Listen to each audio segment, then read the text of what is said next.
As a matter of fact, that's what Keynes said, that in the long run we will be all dead. So that's what I try to do over here. And why investments always look for to locate new plants? The industry, for example, always choose to locate new plants in the south and in the southeast. And why is this? First, because they have better infrastructure. On the past, the federal government has invested in ports, airports, highways. So of course, if you have better infrastructure, you can make a decision. If you decide to build a new plant, of course, you're going to decide to this new plant to be located in the south or in the southeast. Those regions also, they are near input sources and access to high-income consumers. That's another factor that determines industrial location. And third, they have a large supply of skilled labor.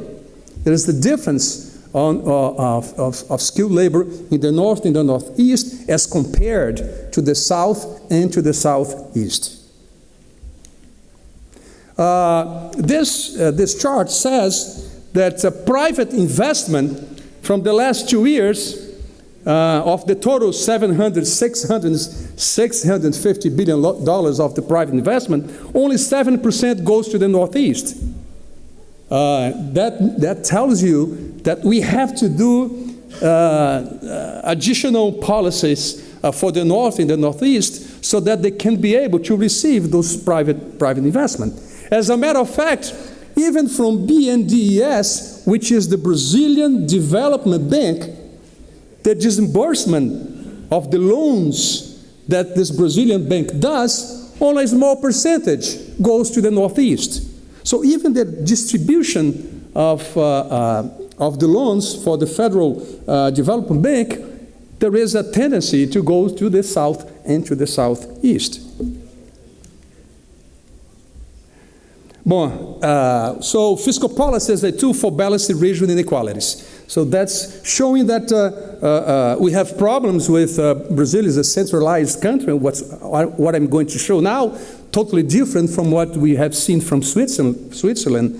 And given fiscal incentives, we would expect that industrial and economic propagation on those regions, especially in the Northeast, integration of local supply chains, job creation and technological improvements, because as you bring in industry to those regions, it is possible to bring technological improvements, and also creation of local and regional innovation clusters. You're going to have subsidiary industries that would produce inputs for those new industries. Brazil, as was shown by Dr. Luiz Vilela this morning, this table shows on the vertical axis the tax burden in Brazil, and on the horizontal axis, GDP per capita. And this is taken from OECD database, many countries. There is this curve is the correlation between the tax burden and the GDP per capita, and it's easy to see that Brazil is an outlier. It's completely out of the curve, which means that Brazil has a high tax burden and a low GDP per capita. So there is something that needs to be done if you're talking about tax burden.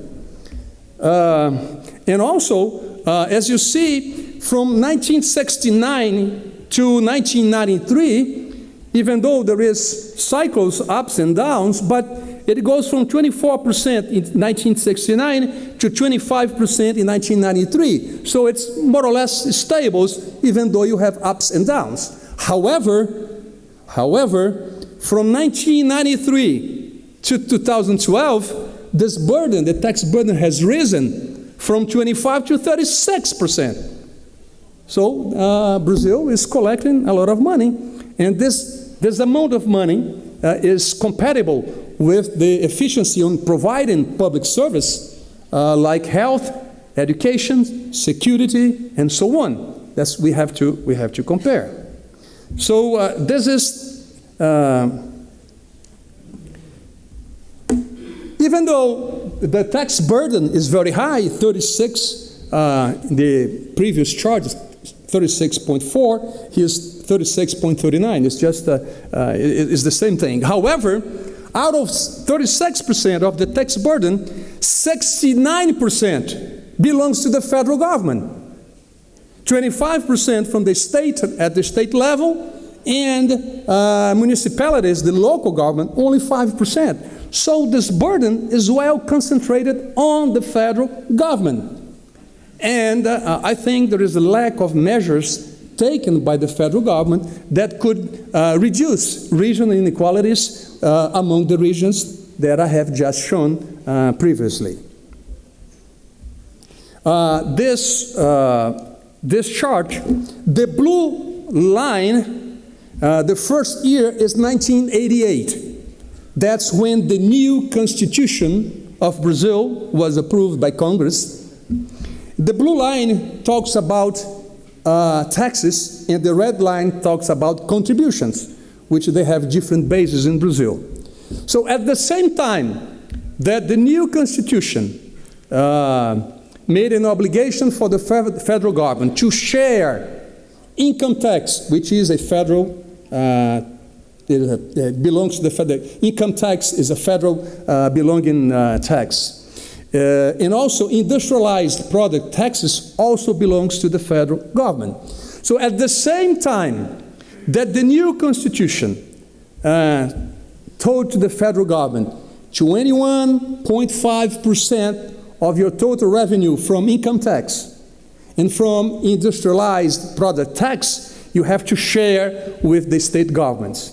But the same Constitution also created new contributions, like the contribution on net profits, which is also a federal revenue, which is not shared with the states. So what you see is the taxes, it comes down from 78% to 47%. At the same time, contributions, which belongs exclusively to the federal government, goes up from 23 to around 55. So that's why it kept the revenue concentrated on the federal government. That's what the chart shows, even though many